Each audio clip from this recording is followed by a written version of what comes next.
নমস্কার বন্ধুরা, welcome back to my channel. সকলে কেমন আছো? আশা করি ভালো আছো। আমিও ভীষণ ভালো আছি। দিনটা ছিল রবিবার, ছুটির দিন।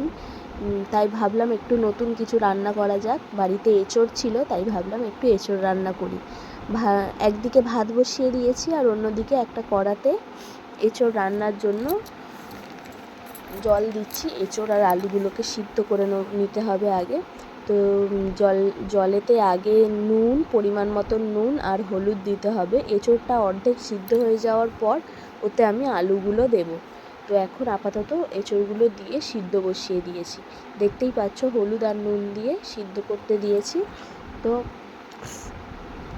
অর্ধেক সিদ্ধ হয়ে যাওয়ার পরে আমি আলুগুলোকে দিয়ে দিয়েছিলাম। এই যে দুটোই সিদ্ধ হয়ে গিয়েছে, নামিয়ে নিয়েছি।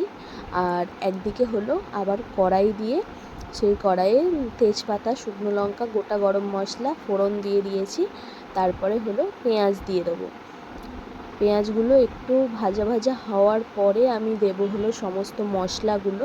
মশলা বলতে লঙ্কা গুঁড়ো, হলুদ গুঁড়ো, জিরে গুঁড়ো, ধনে গুঁড়ো, সমস্ত কিছু দিয়ে একটু কাশ্মীরি লঙ্কাও দিয়েছিলাম কালারের জন্য, আর টমেটো দিয়ে ভালো করে কষাচ্ছিলাম। আর তারপরে দিয়েছিলাম আদা রসুন দিয়ে ভালো করে কষাচ্ছিলাম। ততক্ষণ কষাতে হবে যতক্ষণ না মশলা থেকে একটু তেল তেল বের হয়। তো দেখতেই পাচ্ছ আমার মশলা থেকে তেল বের হচ্ছে। আর যেহেতু নিচটা ধরে যাচ্ছিল, সেই জন্য আমি একটু জলও দিয়েছিলাম। তোমরাও দিতে পারো। আর এই সময়টা, মশলা কষানোর সময়টা কিন্তু সবাই হালকা ফ্লেমে দিয়ে রাখবে, একদম লো ফ্লেমে দেবে গ্যাসটাকে, তাহলে নিচটা ধরে যাবে না। আমার একটু ধরে ধরে যাচ্ছিলো বলে একটু জল দিয়েছিলাম। তো এবারে আমি ওই এঁচোড় আর আলু যেগুলো সিদ্ধ করে রেখেছিলাম ওগুলোকে দিয়ে দেবো, দিয়ে আবার কষাতে শুরু করব। তো দেখতেই পাচ্ছ কেমন কালার এসছে, দেখেই তো ভালো বলে মনে হচ্ছে। তো এরপরে আমি কড়াতে দিয়ে দিলাম হলো ওই সিদ্ধ করে রাখা এঁচোড় আর আলু, দিয়ে আবার কষাতে শুরু করলাম।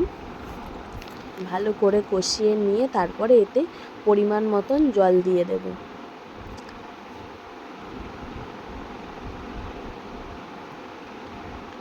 দেখতেই পাচ্ছ জল দিয়ে দিয়েছি পরিমাণ মতো।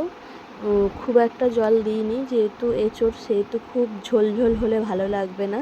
তো রান্না করছিলাম আর বাইরে অল্প বৃষ্টি হচ্ছিল হালকা, সেই ভিডিওটাও তুলে নিলাম।